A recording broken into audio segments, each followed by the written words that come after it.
여호야다가 나이가 많고 늙어서 죽으니 죽을 때에 130세라. 무리가 다윗성 여러 왕의 묘실 중에 장사하였으니 이는 그가 이스라엘과 하나님과 그의 성전에 대하여 선을 행하였음이더라. 여호야다가 죽은 후에 유다 방백들이 와서 왕에게 절하매 왕이 그들의 말을 듣고 그의 조상들의 하나님 여호와의 전을 버리고 아세라 목상과 우상을 섬겼으므로 그 죄로 말미암아 진노가 유다와 예루살렘에 임하니라. 그러나 여호와께서 그들에게 선지자를 보내사 다시 여호와에게로 돌아오게 하려 하심에 선지자들이 그들에게 경고하였으나 듣지 아니하니라.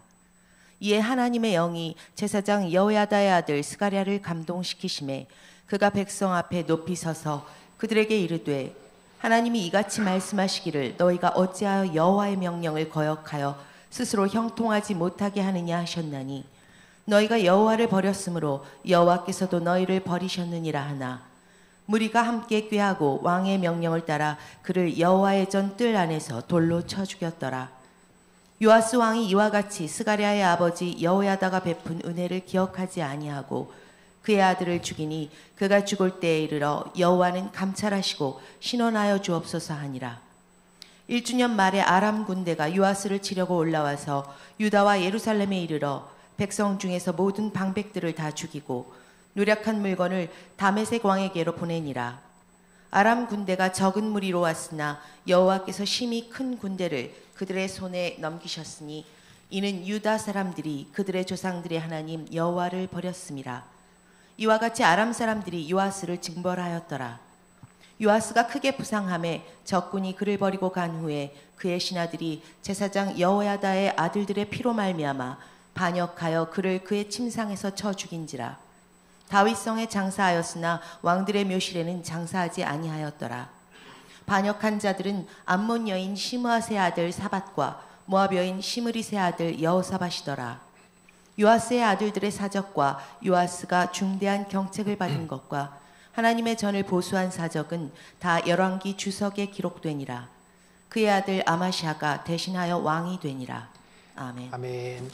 하나님, 오늘도 요아스의 비극적 결말을 우리가 살펴보면서 우리의 인생은 그렇게 되지 않기를 또 바라고 오늘 또 우리의 자신을 되돌아보는 시간 될 수 있도록 주님 축복하시며 함께하여 주옵소서. 예수님의 이름으로 기도드립니다. 아멘.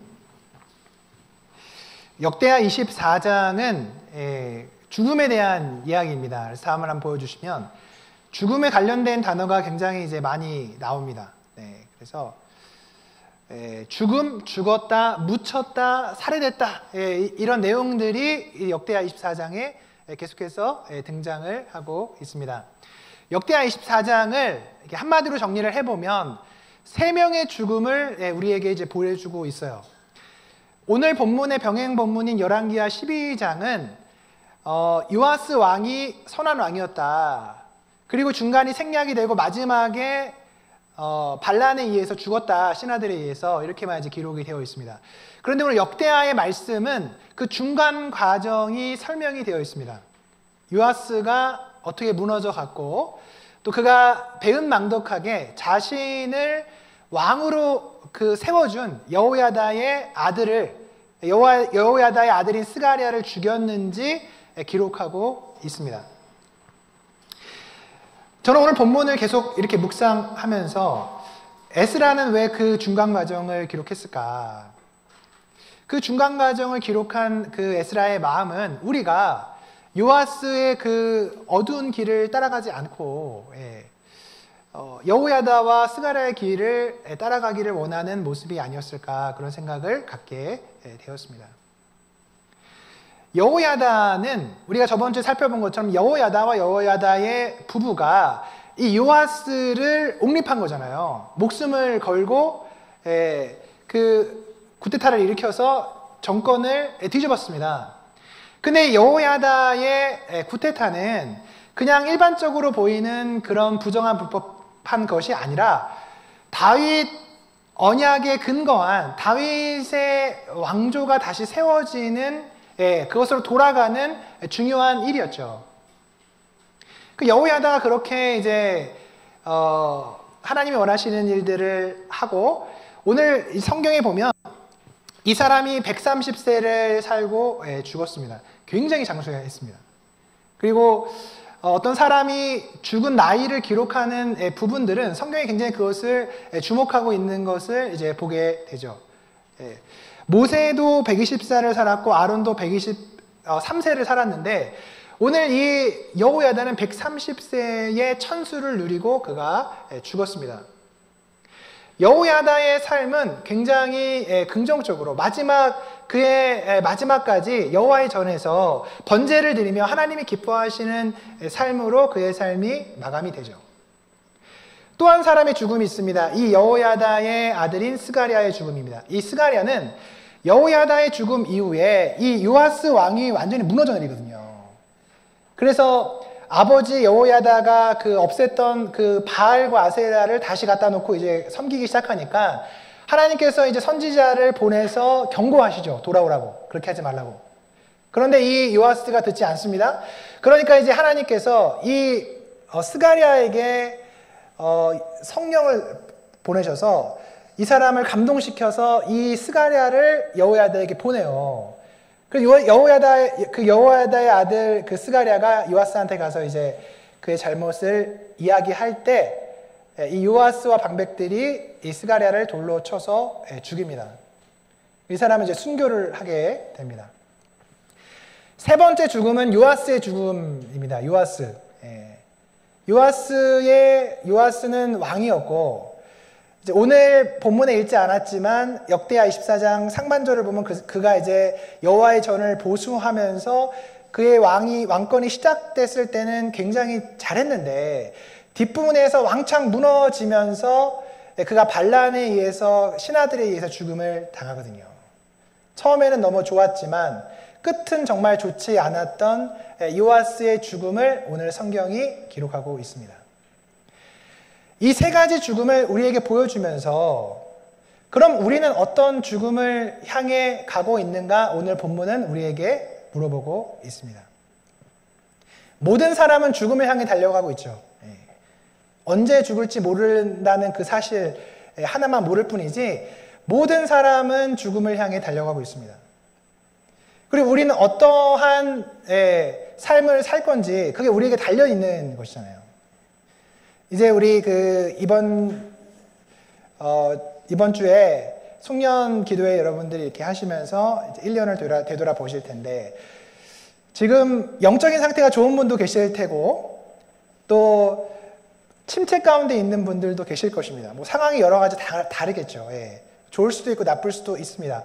그런데 중요한 것은 우리의 인생의 방향이 어디를 향해 가고 있는가가 굉장히 중요하죠.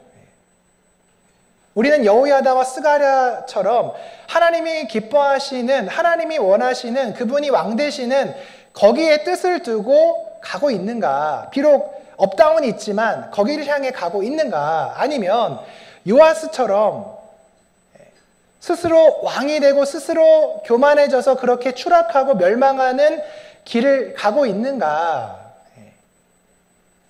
올 연말에 이것들을 한번 점검해 보면 좋을 것 같습니다. 우리가 100세 시대라고 하는 얘기를 굉장히 많이 듣습니다. 요즘에 많이 오래 살죠. 그래서 건강하게 오래 살기 위해서 열심히 운동도 하고 이제 그렇게 하죠. 저도 건강하게 오래 살기 위해서 운동을 열심히 하고 있습니다. 그리고 축구도 열심히 하고 있습니다. 근데 근래에 이제 축구를 하는데 제가 오른발잡이인데 오른발로 너무나 했더니 오른발 관절이 너무 아프더라고요. 그래서 어떻게 하면 축구를 더 오래 할 수 있을까 고민을 하다가 왼발로 하자, 축구를. 왼발은 신상이고 많이 안 썼기 때문에 그래서 한 달 동안 왼발로만 열심히 연습을 했어요. 그 되더라고요. 그래서 요즘에 왼발로 이렇게 이제 운동을 하고 있는데, 여러분 요즘 시대만큼 건강에 관심을 가지고 건강하게 오래 살려고 그런 마음을 가지고 있는 그런 시대가 없잖아요. 근데 건강하게 오래 사는 것도 굉장히 중요하지만 우리의 인생이 하나님이 기뻐하시고 하나님 영적으로 건강하게 마지막까지 마치는 게 더 중요하잖아요. 요아스처럼 처음은 너무 좋았지만 마지막에 그렇게 무너져가는 삶을 우리가 살면 안 되잖아요. 그래서 제가 오늘 말씀을 준비하면서 그 제목을 요아스 이렇게 했습니다. 이 사람의 삶을 보니까 너무 안타까운 거예요. 처음은 너무 좋았고, 영적인 분위기도 너무 좋았고, 여호야다가 사는 날 동안에 이 사람이 잘한 일도 많았는데 왜 마지막에 이렇게 무너져 갔을까? 하나님이 선지자를 보내서 돌아오라고 말하는데 왜 안 들었을까? 자기를 이렇게 세워준 그 여호야다의 아들을 왜 죽였을까? 이런 일련의 사건에 대해서 스스로 계속해서 질문을 해보면서 요아스의 삶이 너무나 안타까운 그런 모습을 보게 되었습니다. 요아스의 시작은 굉장히 좋았어요. 이 사람은 이제 7살의 왕위에 올리죠. 근데 여러분 생각을 해보세요. 7살이라고 하는 그 나이가 뭐를 분별할 수 있는 그런 나이입니까? 그런 나이가 아니죠. 저희 집에 쌍둥이가 지금 7살인데 그 아이들이 많이 생각이 없죠. 근데 그 아이가 왕위에 오른 거예요. 그러니까 어떻게 왕위에 올랐냐? 여호야다라고 하는 영적인 그 거장의 밑에서 그의 보호를 받으면서 그 요아스의 시작이 굉장히 좋게 시작을 했던 것입니다. 비록 요아스는 자기 아버지도 죽고 자기 형제들도 다 죽임을 당하는 그런 불우한 어린 시절이 있었지만 여호야다라고 하는 사람이 이 요아스의 아버지가 돼준 거예요. 그래서 아버지가 돼서 이 사람을 세워주면서 영적으로 이 사람과 함께 하면서 요아스의 시작이 너무나 좋았습니다. 그래서 우리 저번 주에 봤던 그 본문에 보면 여호야다가 이제 이 왕권을 세울 때 다윗 언약의 기초를 굉장히 공고히 하죠. 그죠? 이 다윗 언약에 의해서 이 왕조가 세워짐을 그가 굉장히 공고히 하고 그 다음에 바알 신당과 바알 제사장을 쓸어버립니다. 그러니까 이 시대에 굉장히 영적으로 암울했던 거죠. 그 예루살렘 거기에 이제 그런 바알 신당이 있었다는 것은 바알 제사장이 있었다는 것은 굉장히 어두운 그런 시대에 그것을 척결해 버려요. 그리고 오늘 그 24장 3절을 보면 이 여호야다가 요아스의 아내를 예루살렘에서 이렇게 구해서 결혼을 시킵니다. 그러니까 아버지 역할을 한 거죠. 아버지 역할을 해서 그 당시에 이제 이스라엘이 무너졌던 것은 아합 가문이 들어와서 망했던 거잖아요. 아달랴 때문에 망했던 것이잖아요. 굉장히 그 통혼이 많았고 유다 백성들이 다른 그 민족들하고 결혼해서 이제 음란한 우상들을 많이 가까워 들어오는 그런 일들이 있었기 때문에 이 여호야다가 특별히 신경을 써서 예루살렘에서 아내를 구해서 결혼까지 시켜줬습니다. 그 영적인 금수저예요. 그 이제 그 여호야다의 그 밑에서 율법을 잘 지키면서 이제 그런 흐름 속에서 잘 했으면 좋은데 이 사람이 이제 여호야다의 사후에 급격히 무너져요. 오늘 본문을 보면은 재미있는 것이 여러분 2절을 보시면 제사장 여호야다가 세상에 사는 모든 날에 요아스가 여호와 보시기에 정직하게 행하였으며 14절에도 그 있어요. 여호야다가 세상에 사는 모든 날에 이렇게 했다. 근데 이게 굉장히 긍정적인 표현인 것 같지만 잘 보시면 이게 무슨 말이냐면 여호야다가 세상에 사는 모든 날 동안만 잘했다. 여호야다가 사는 동안에는 잘했지만 여호야다가 죽은 이후에 요아스가 급격히 무너지죠. 그러니까 어떻게 이럴 수 있을까 싶을 정도로 무너져요. 아니 그래도 여호야다 있는 동안에 굉장히 정직하게 잘하고 성전도 보수하고 그렇게 했는데 어떻게 그가 죽자마자 이렇게 무너질까 싶을 정도로 무너집니다. 그런데 여러분 오늘 이 본문을 잘 보면 에스라는 왜 요아스가 무너지고 있는지에 대한 힌트를 우리에게 주고 있습니다. 이 여호야다가 죽은 이후에 방백들이 와서 이제 그에게 절을 합니다. 그리고 방백들이 와서 이제 절을 하니까 이 사람이 그냥 무너지거든요. 그 17절을 보시면 여호야다가 죽은 후에 유다 방백들이 와서 왕에게 절하매 왕이 그들의 말을 들었다. 제가 17절을 이렇게 보다가 딱 떠오른 말씀이 있었는데 그게 무슨 말씀이냐면 예수님이 광야에서 시험을 당하실 때 사탄이 와서 예수님을 시험하잖아요. 근데 그 중에 하나가 뭡니까? 세상의 영광을 보여주고 네가 나에게 절하면 내가 이걸 다 너에게 주겠다. 제가 이 부분이 이렇게 딱 생각에 딱 떠오르더라고요. 요아스가 여호야다가 사는 날 동안에는 여호야다 밑에서 여호와 하나님이 진짜 왕이셨고 여호와 하나님의 영광을 위해서 그가 그렇게 살았는데 여호야다가 죽고 나니까 그게 흔들리고 방백들이 와서 자신에게 절하고 자신에게 아첨하고 이제 그런 모습 속에서 그가 급속히 무너졌구나. 그런 것들을 깨닫게 됐습니다. 요아스는 선지자들이 와서 자신의 잘못을 얘기할 때도 듣지 않았어요. 게다가 자신의 은인인 여호야다의 아들이 와서 그 스가랴가 와서 말할 때는 그를 죽여버리는 그런 비극적인 일을 그가 범하게 됩니다.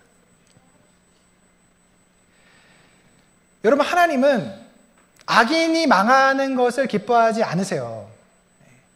그래서 우리가 범죄하고 하나님을 떠났을 때 하나님이 주시는 메시지는 무엇입니까? 돌아오라는 거죠. 돌아오라는 거죠. 돌아오라.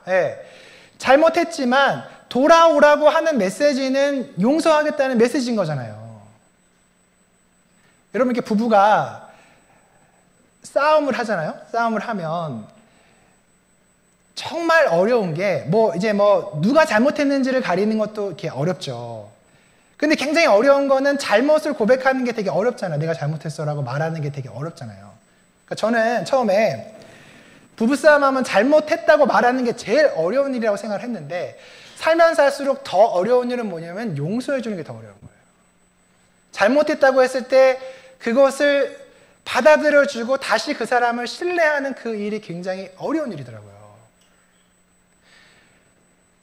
끊임없이 어떤 그 잘못을 반복하면 처음에는 그 사람이 잘못했다고 했을 때 받아줄 수도 있겠죠. 그죠?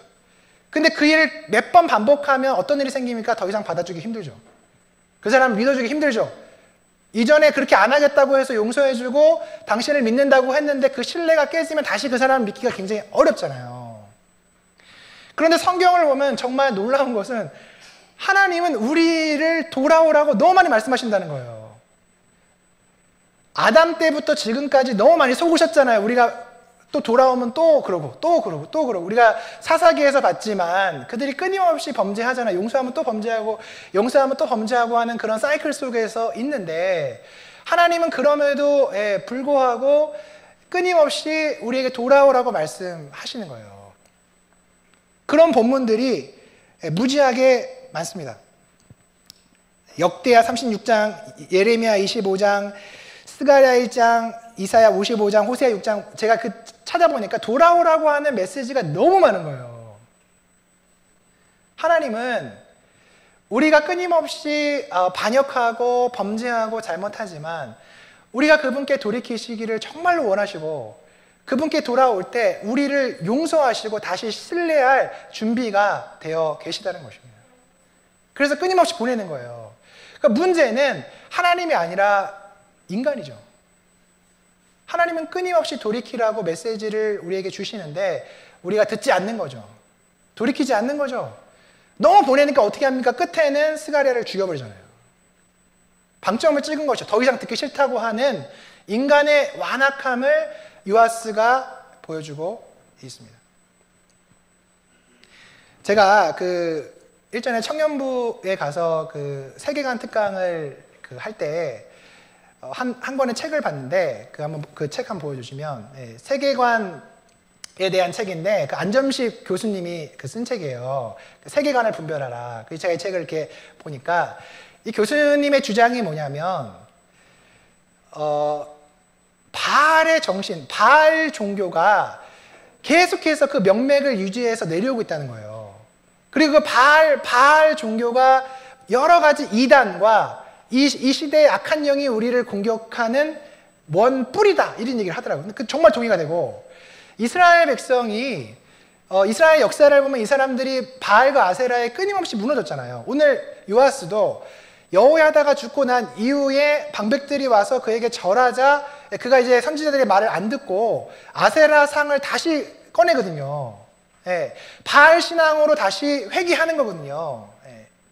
그러니까 왜 그럴까? 아니 뭐 도대체 이 바알 신앙이 얼마나 매력적이길래 도대체 이스라엘 백성은 끊임없이 여호와 종교에서 바알 신앙으로 이렇게 돌아가려고 할까 그런 생각을 했는데 이 책을 보니까 너무나 이해가 되는 거예요. 바알 신앙의 정신을 보면 이게 너무나 이해가 가는 거예요. 그래서 그 책에서 이제 무슨 얘기를 하냐면 바알 신앙은 풍요와 다산을 말할 뿐 죄에 대해서 얘기하지 않는다. 여러분 바알 신앙은 죄에 대해서 얘기하지 않는데 이 시대를 봐도 여러분 이 시대도 죄에 대해서 말하는 것을 금기시하죠. 죄라고 말하는 것을 굉장히 무례하다고 생각합니다. 그 얘기 잘 못하죠. 제가 이제 복음 소개반을 하면서 가장 긴장될 때가 있는데 이제 그건 뭐냐면 당신이 죄인입니다 이 얘기를 할 때 굉장히 긴장이 되는 거예요. 이 사람이 이거 받아들일까? 죄인이라고 하는 사실을? 내가 죄인이라고 하는 사실을 세상 사람들은 받아들이기가 너무나 어렵죠. 제가 일전에 굉장히 젊었을 때 어떤 노신 사람을 만났어요. 너무 젠틀한 거예요, 이분이. 너무 젠틀해. 그래서 제가 이분을 굉장히 높이 평가했던 것은 만나는 첫날에 밥을 사줬어요. 보통 그러기 힘들거든요. 좀 친해지고 며칠 있다가 다음번 만날 때 밥을 사주지 처음 만났는데 나를 어떻게 한다고 밥을 사주지? 밥을 사주시는 거예요. 그래서 제가 어린 마음에 이분에게 좀 복음을 전했으면 좋겠다. 굉장히 이제 인맥도 넓고 그 당시에 이제 황우석 박사가 굉장히 유명했을 때 무너지기 전에 막 그분하고 전화를 하고 막 그러더라고요. 뭐 황우석 박사랑 뭐 얘기를 하고 뭐 그런다고 그래서 인맥도 많고 재산도 있고 뭐 그런 분이었어요. 그러니까 저는 이제 이렇게 인맥도 넓고 돈도 많고 가진 것도 있는 이런 분이 예수를 믿으면 얼마나 좋을까? 그래서 제가 이제 복음을 이제 전했어요. 너무 잘 듣고 있다가 모든 인간은 죄인이다. 당신도 죄인이다. 그 얘기를 했는데 그렇게 점잖던 그분이 갑자기 덜컥 화를 내는 거예요. 화를 확 내는 거예요. 그래서 이분이 하신 말이 뭐냐면 내가 예쁜 손녀딸이 있는데 그 손녀딸도 죄인이냐? 난 인정할 수 없다. 그래서 더 이상 진도를 나가지 못하고 그렇게 끝났어요. 근데 제가 그 이후에 그 트라우마가 있는 거예요. 죄에 대해서. 죄를 말아야 되는데 그 사람이 화내면 어떡하지? 라고 막 트라우마가 생겨서 이제 그걸 말을 못 했는데 여러분 죄라는 것이 무엇입니까? 죄는 하나님을 떠난 거죠. 하나님을 떠난 거죠. 누가복음 15장에 탕자가 아버지를 떠난 그게 죄잖아요. 죄가 뭡니까? 창조주 하나님을 떠나서는 행복이 없다는 게 죄잖아요. 죄가 뭡니까? 죄는 우리를 멸망의 구렁텅이로 빠뜨리는 게 죄잖아요. 우리가 사람들을 전도할 때 우리는 쉽게 어떻게 전도하죠? 교회에 한번 오라고 전도를 하지만 정말 그것은 복음은 아니죠. 복음은 예수 그리스도가 복음이고 예수 그리스도의 죽으심과 부활이 복음이잖아요. 근데 그 얘기를 하려고 그러면 죄인 얘기를 해야 되기 때문에 우리가 굉장히 그게 꺼려지죠. 어렵죠. 그런데 여러분 그게 바알 종교더라고요. 제가 그 책을 보니까 바알 종교는 절대로 죄에 대해서 얘기하지 않는다는 거예요. 그러니까 사람들이 바알 종교가 하면 얼마나 마음 편하겠어요. 뭐 죄인이라는 얘기 안 하는데 그냥 여호와의 종교에 가면은 뭐 맨날 죄인이라고 하고 죄인이니까 또 번제도 드려야 되고 맨날 뭐 이렇게 해야 되는데 여기는 죄라고 하는 것에 대한 일절 언급이 없는 거예요. 바알 종교는. 그리고 바알 종교는 또 무엇이 중요하냐면 고통의 제거에 굉장히 초점을 맞춰요. 고통은 나쁜 거예요. 바알 종교에서는. 그래서 이 고통을 제거하기 위해서 어떻게 하냐면 쾌락을 주는 거예요. 쾌락을 주는 거예요. 그래서 이제 이스라엘 당시에 바알과 아세라를 섬길 때 그런 제의식 중에서 성행위도 하고 그렇게 하는 거잖아요. 그 죄를 얘기 안 하고 고통을 없애기 위해서는 쾌락을 줘야 되기 때문에 그렇게 하는 거였더라고요.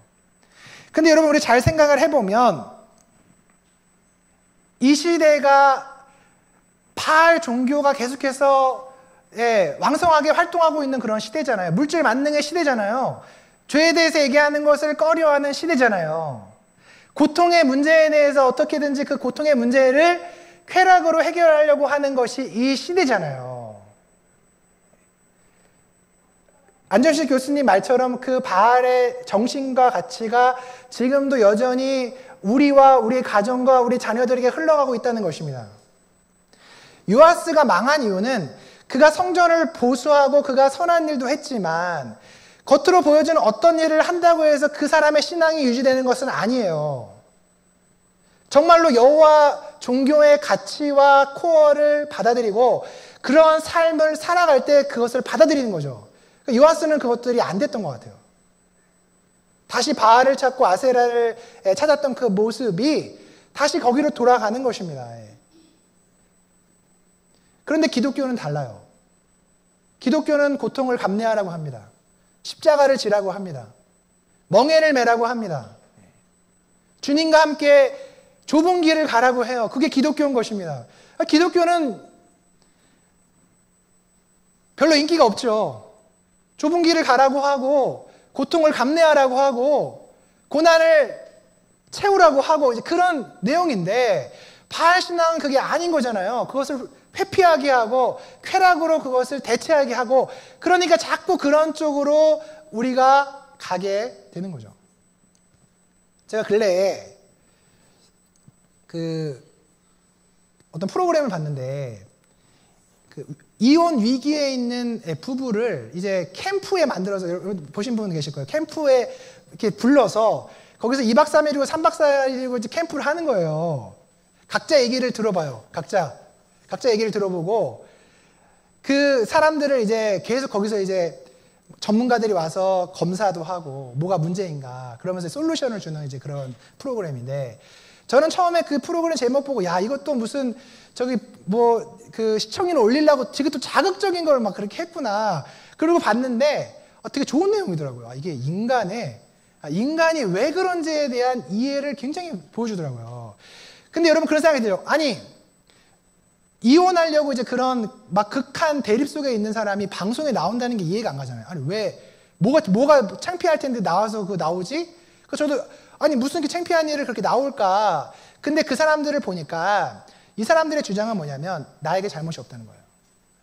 상대편이 귀책 사유가 90% 이상이라는 거예요. 그러니까 서로 나와서 그런 얘기를 막 해요. 예. 막 하는데 정작 뚜껑을 열어보니까 나는 잘못이 없다고 한 사람이 90% 잘못이야. 자기를 못 돌아봐요. 예. 그러면 막 이제 주장하는 그런 내용들을 이렇게 봐요. 그래서 제가 보면서 되게 인사이트를 많이 얻었던 게 전문가가 각자 부부를 전문적인 검사를 해요.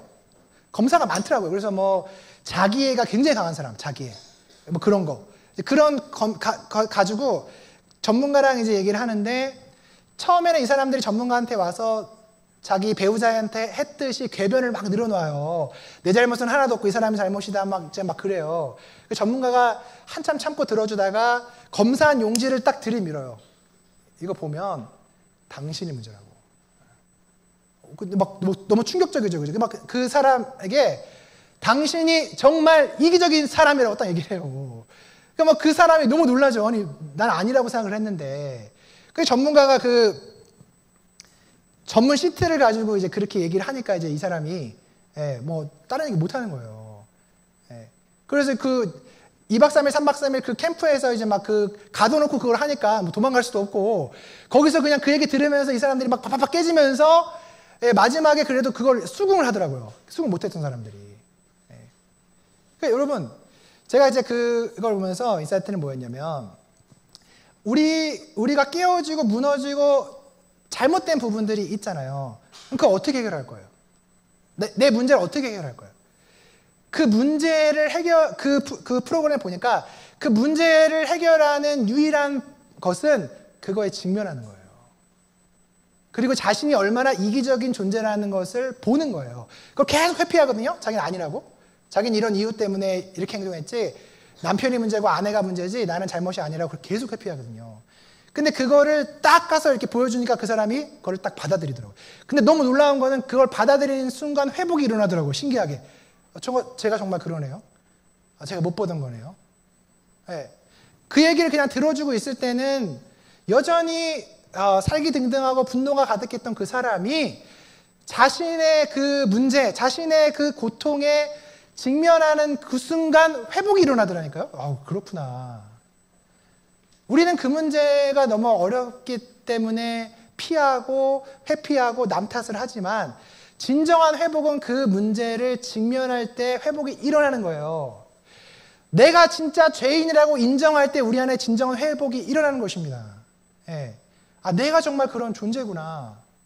내가 그럴 수밖에 없는 정말 죄인이구나. 그것을 인정할 때 그 부분에서 회복이 일어나더라고요.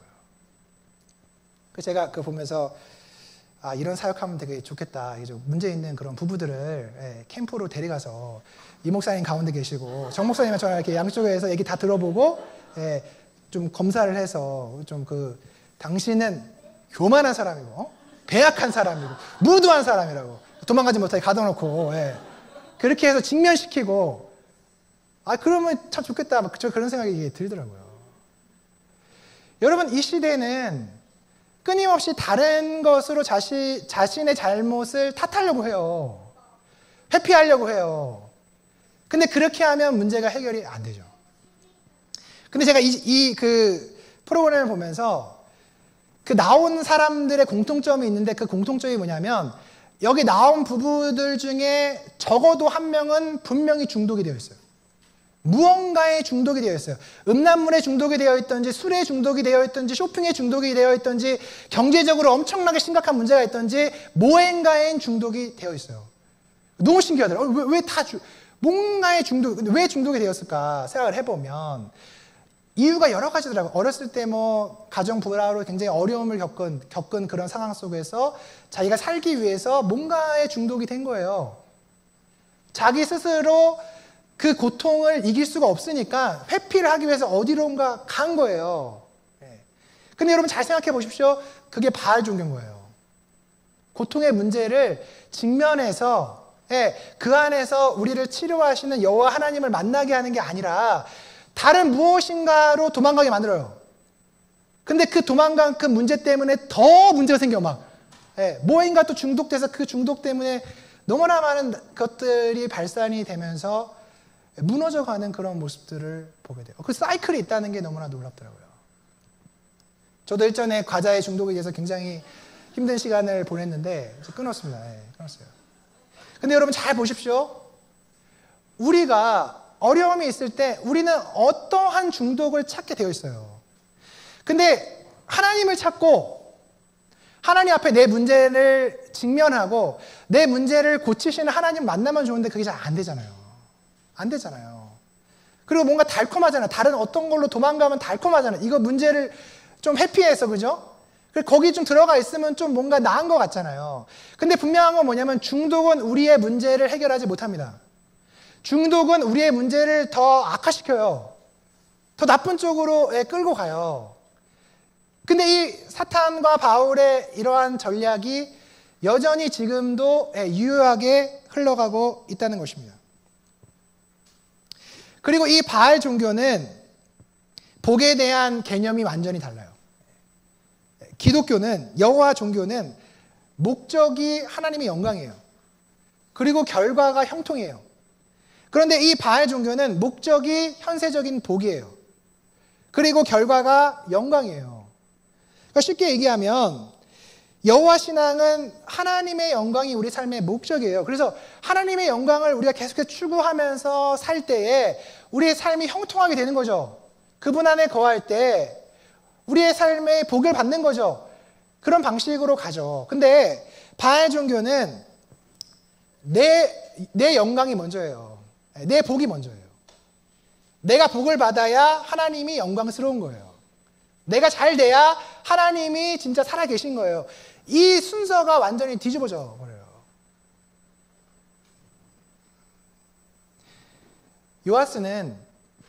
요아스를 잠잠히 이렇게 묵상을 해보면 이 사람이 바알 종교에 무너졌던 거더라고요. 성전도 재건하고 건축하고 여러 가지 여호야다 밑에서 그렇게 살았지만 결국은 이 사람의 가치와 코어는 바알 종교를 따라가면서 무너진 거더라고요. 우리가 교회를 다니죠. 교회를 열심히 다니는데 여러분, 교회만 다니면 잘 됩니까? 우리가 교회만 다니면 믿음의 가정이 일어납니까? 우리가 교회만 다니면 우리 자녀들이 신앙을 잘 따라서 그렇게 삽니까? 그거 잘 안 되잖아요. 교회 열심히 다니고 봉사도 하고 그렇게 하는데 여전히 뭐가 문제가 많고 가정도 힘들고 애들도 그렇고 왜 그럴까? 우리가 교회 나오는 것은 너무나 중요하지만 더 중요한 것은 여러분의 신앙이, 여러분의 가치가, 여러분의 코어가 어디에 있는지를 점검하고 분별하지 않으면 우리도 모르는 사이에 바알 신앙에 쓸려갈 수 있어요. 세상은 그걸 얘기하거든요. 세상은 끊임없이 그렇게 얘기를 하거든요. 제가 이제 아이들을 양육을 해보면 저희는 그냥 공립학교에 이렇게 보내면 거기 가서 돌아오면 내가 이상해져요. 학교 갔다 오면. 자기 애들끼리 얘기를 하고 오면은 막 여러 가지 얘기를 하는데 세상에 그런 그 생각들이 엄청나게 가득한 거죠. 그 어저께 저는 설교 준비하느라고 이제 나와 있었고 제가 이제 없으니까 저희 첫째 친구, 유치원 때 친구 2명을 이제 집에 초대했대요. 아내가 초대해서 이제 거의 반나절을 이렇게 노는데 아내가 너무 힘들었다는 거예요. 그래서 내가 왜 힘들었냐 그랬더니 애들 대화를 듣고 있는데 너무 힘들다는 거예요. 뭐 반기독교적이 성경적이지 않고 그런 얘기들을 끊임없이 걔네들이 막 하는 거예요. 그 친구들이 와서. 그걸 보면서 이 아이가 학교 가서 우리 부모님 기도해주고 이렇게 하지만 학교 가서 많은 시간을 동급생들이랑 그렇게 보내고 있는데 야, 이거 완전히 애들이 되게 힘들겠구나 가서 그런 얘기를 당연히 들으면 당연히 그 얘기 가운데 그렇게 휩쓸려 가겠구나. 바알이 말하는 그것으로 끌려가겠구나. 쾌락을 중요시하고 고통을 외면하는 그런 것으로 가겠구나. 그런 생각이 진짜 들더라고요. 그럼 우리가 어떻게 해야 되겠습니까? 여러분, 정말 나부터 내 안에 신앙의 가치가 무엇인지를 점검하고 내가 정말 여호와 신앙을 믿고 있는지, 나의 삶의 목적이 하나님의 영광이 우선인지 정직하게 나 자신을 돌아보지 않으면 어쩌면 우리도 요아스처럼 쓸려갈 수 있죠. 나도 모르는 사이에 그것들을 쫓아갈 수 있죠. 영적인 가문을 세우기 위해서 우리가 많은 고생을 하고 또 말씀을 들으면서 애를 쓰고 있습니다. 여러분, 바알 종교는 고통을 터부시하고 고통을 어떻게든 빨리 외면시켜 주려고 해요. 그래서 쾌락을 주려고 해요. 근데 이 시대의 자녀들을 교육할 때 우리도 너무 그렇게 쉽잖아요. 아이들이 어려움을 겪을 때 아이가 그 어려운 문제 속에서 힘들어도 그 문제 속에서 실마리를 찾아가면서 그것을 넘어갈 수 있는 힘을 갖도록 부모가 격려해주고 기다려주고 해야 되는데 그게 안 되는 거예요. 애들이 싸우면 요즘에 어떻게 하시는지 아십니까? 엄마들이 다 연락을 해요. 왜 싸웠는지, 그 사건에 대해서 어떻게 하면 해결이 될지 엄마들이 다 통화를 해서 만나요. 저도 주변에 보니까 막 그렇게 하시더라고요. 하고 나서 마지막에 애들 불러서 자, 이제 서로 사과해. 엄마가 볼 때는 엄마끼리 얘기를 다 했는데 지금 이래 해서 네가 이런 문제 때문에 이렇게 해서 이렇게 된 거야. 그러니까 네가 그냥 사과하고 잘 풀면 돼. 그렇게 사과시키는 거예요. 아이가 스스로 좀 힘들어도 다툴 수도 있잖아요. 그죠? 그 문제 속에서 힘들어도 스스로 그것을 이겨내도록 기다려주고 기도해주고 격려해주고 그래서 그 과정을 겪은 이후에 사과하고 그렇게 해야 되는데 그게 안 되는 거예요. 바알의 시대는 그것을 용납하지 않는 거예요. 그러니까 저도 아이들 키우면서 너무 힘들더라고요. 아이가 힘들어하면 너무 힘들어요. 내가 대신 가서 해주고 싶고 대신 가서 얘기해주고 싶고 그런 제 안의 욕망들이 막 일어나는 것을 보게 되죠. 근데 여러분, 그것은 바알의 종교입니다. 그렇게 아이들이 자라면 어른이 돼서도 어린이 같은 어른이 되는 거죠. 그런 사람이 결혼을 하면 서로 관계 속에서 다툼이 있을 때 해결하는 방법을 모르는 거죠. 고통을 감내해보고 그 고통 가운데 신앙으로 어떻게 그것을 이겨낼지에 대한 것을 배워본 적이 없기 때문에 그 부분에서 무너져가는 그런 모습을 많이 보게 됩니다. 바알 신앙을 극복하기 위해서 세 가지 점검을 해야 되는데 그건 딱 예수님이 받으신 그 시험이에요. 예수님이 받으신 시험이에요. 예수님이 첫 번째 어떤 시험을 받으셨어요? 떡의 시험을 받으셨죠. 그죠? 40일 굶주리신 이후에 이 돌들로 떡을 만들어라. 여러분, 우리 인생에 정말 첫 번째 이 시험의 어려움은 뭡니까? 먹고 사는 문제잖아요. 요즘에 경제가 너무 많이 어렵다고 합니다. 평생 직장이 없어요. 언제 이제 뭐 50 중반 되면 다 퇴사하신다고 해요.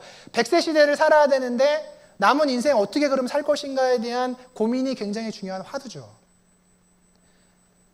그런데 하나님이 내 인생을 먹이실 것이라고 하는 그 믿음이 없으면 너무나 힘든 거예요.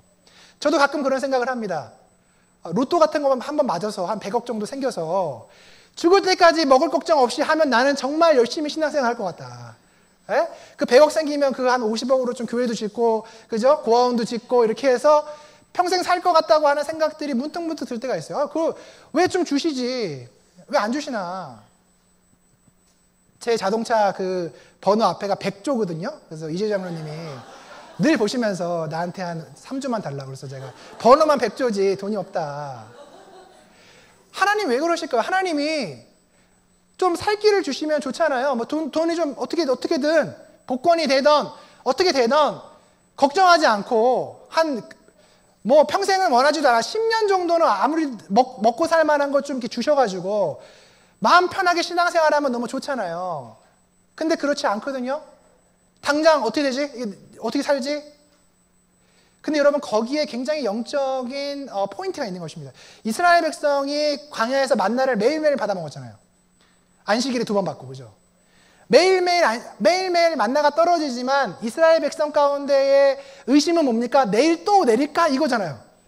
오늘 먹었어요. 한 달을 먹었어요. 1년을 먹었어요. 그런데 내일 또 내린다는 보장은 없죠. 오늘은 먹었지만, 어제는 먹었지만, 우리의 인생도 여러분 생각해 보십시오. 우리가 살아올 때 여러분이 굶었습니까? 신을 신발이 없었습니까? 옛날에 우리 부모님 때는 정말 그랬잖아요. 너무 어렵고 그래서 막 그냥 그랬지만, 이 풍요의 시대 속에서는 그런 사람이 거의 없을 거예요. 우리가 먹고 사는데, 우리의 근심은 왜 오늘 하루 먹을 것만 주냐는 거예요. 평생을 좀 어떻게든 책임져 주시면 좋지. 근데 하나님은 우리에게 그분을 믿도록 그렇게 하시는 거예요. 하나님을 믿지 못하면 그 다음으로 갈 수가 없어요. 내일 또 주실까? 그럼 광야를 갈 수가 없죠. 내일 또 주실까? 오늘 먹었는데 그 다음날 또 주실까?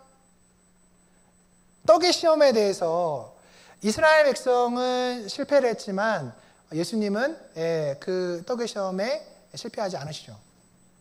두 번째 시험은 하나님을 조종하는 시험이죠. 성전 높은 곳에 떨어지면 천사를 명해서 너를 이렇게 건져줄 거다. 뛰어내려라. 우리의 마음속에는 하나님을 조종하고 싶은 갈망이 가득해요. 욕망들이 있어요. 하나님 좀 내가 원하실 때 움직여주면 얼마나 좋을까요? 그죠? 이때쯤 이렇게 좀 움직여주면 얼마나 좋을까요? 왜 하나님이 지금 안 움직여주지라고 하는 그 관점을 가지고 우리가 굉장히 많이 나가죠.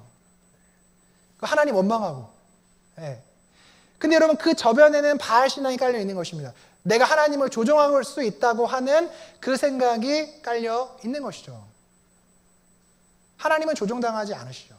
하나님이 우리의 인생을 인도하시지 우리가 하나님을 인도하는 것이 아닌 거예요.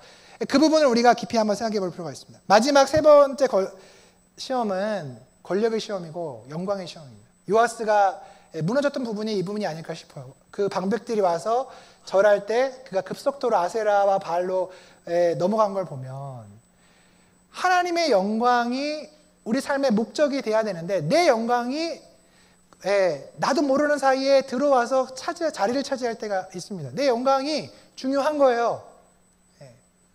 내가 먼저 잘 돼야 되는 거예요. 내가 영광스럽게 돼야 하나님도 괜찮은 신이 되는 거예요. 그런 방식으로 우리가 무너져 내릴 때가 굉장히 많죠. 오늘 요아스는 비극적인 죽음을 맞이해요. 그리고 그의 인생은 처음은 너무 화려하고 영적으로 너무 좋았지만 마지막에는 너무 안 좋은 모습으로 그가 가고 있는 모습을 보게 됩니다. 하나님은 살아계셔서 요아스를 심판하시고 징벌하세요. 하나님 스가랴의 그 마지막, 그죠? 감찰하시고 신원해달라고 하는 그 말씀대로 하나님은 감찰하시고 요아스에게 징벌을 내리시죠. 사랑하는 성도 여러분, 하나님이 살아계셔서 여러분 우리의 인생을 감찰하고 계십니다. 감찰한다는 건 본다는 거잖아요. 그죠? 보고 계세요. 우리가 당장은 피부에 안 닿게 못 느낄지 모르지만 그분은 살아서 우리의 마음과 우리의 행동과 우리의 삶이 어디로 가고 있는지를 지켜보고 계십니다. 여호야다의 아들 스가랴 같은 사람은 세상적인 눈으로 보면 개죽음이잖아요. 뭐 가서 바른 말해서 돌 맞아 죽지? 그렇게 볼 수도 있지만 스가랴의 죽음과 그 순교는 지금도 기억이 되거든요. 그리고 마태복음에 예수님이 자신의 얘기를 하면서 이 스가랴 얘기를 해요. 스가랴의 이 세상이 악해서 여전히 하나님이 선지자를 보낼 때 너네들이 다 죽였다. 스가랴도 너네가 죽였다. 그리고 나도 죽일 거다. 라고 하면서 이 스가랴 얘기를 해요. 여러분 결국에 남는 인생은 무엇입니까? 결국에 남는 인생은 하나님께 기억되는 인생이 남는 것이에요. 인생은 고통이 가득합니다. 어려움이 가득해요. 문제가 가득해요. 그 문제를 제거해 달라고 하는 것은 발의 신앙이죠. 문제가 있습니다. 어려움이 있습니다. 고통이 있습니다. 그런데 그 고통 가운데 우리와 함께 하시고 우리를 바라보시고 그 고통 가운데 그 문제 가운데 그것을 넘어가게 하시는 하나님이 있다는 것을 우리가 영적인 눈으로 바라보지 못하면 우리는 손쉽게 바알의 신앙으로 넘어가 버릴 수밖에 없을 것입니다. 이제 한 해가 얼마 남지 않았는데 이번 주에도 성경 기도회 이렇게 하고 여러분 하시면서 여러분의 삶을 한번 점검해 보십시오. 나는 어떤 죽음을 향해 가고 있는가? 나는 어떤 인생을 가지고 살고 있는가? 나의 목적은 어디에 있는가? 스스로 자문해 보시고 요아스와 같은 비참한 말로를 겪는 것이 아니라 여호야다처럼 스가랴처럼 하나님께 기억되고 의미 있는 인생을 살아갈 수 있는 우리의 모습이 다 되었으면 좋겠습니다. 우리 시간에 같이 한번 기도하겠습니다. 우리 같이 기도할 때 여러분 스스로 한번 자문해 보면 좋겠습니다. 여러분 혹시 여러분 안에 중독이 있지 않습니까? 고통을 회피하기 위해서 손쉽게 찾는 어떤 쾌락으로 우리가 달려가고 있다면 이 시간 회개하시고 하나님 우리를 좀 도와주십시오. 우리가 주님께 돌아가기를 원하고 우리를 고치시고 싸매시고 우리를 살리시는 하나님께 나아가기를 원합니다. 우리 좀 고백하면서 우리 자신을 위해서 이 시간 같이 한번 기도하겠습니다.